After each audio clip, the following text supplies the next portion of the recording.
Ndërkohë që bëhen negociata për paqe, negociata në fakt me shumë pikpyetje, me shumë gjëra që thuan dhe me më shumë gjëra që nuk thuan, doli dhe skema për ndarjen e Ukrainës, pra për kapitullimin e saj, si thua, në ndër formë. Dhe tani me aq sa perceptohet. Por në ndërkohë, Ukraina reziston në front. Në vërtet, zonën e Kurskut që ishte territori humbi, ka humbur disa qyteza apo fshatra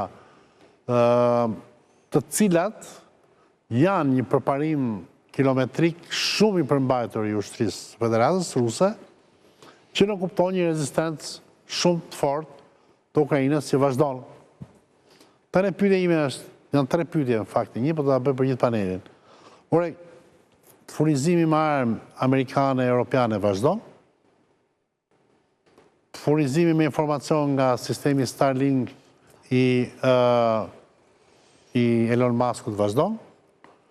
Shkëmbimi informacione sensitive nga shërbimet, po themi, të specializuar amerikane apo europiane perëndimore në ndihmë të Kievit vazhdon apo jo? Për mua në këndvështrimin tim këto vazhdojnë të trija.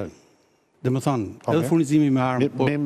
Mi thuaj me një. Edhe furnizimi me armë kryesisht nga Europa, nga Amerika është ajo që ka mbetur, me sa duket, furnizimi me informacion që është edhe nga inteligjenca amerikane, si vetë Trumpi, kur pajtua, në thojza me Zelenskin, e riktheu shëbimin për të furnizuar me inteligjencë, dhe gjithashtu edhe nga shëbime tjera, partnere. Pra, do më them që Ukraina ka sy, ka dhe vesh? Ka sy, ka vesh, po s'ka kapacitetet mëdha për në front.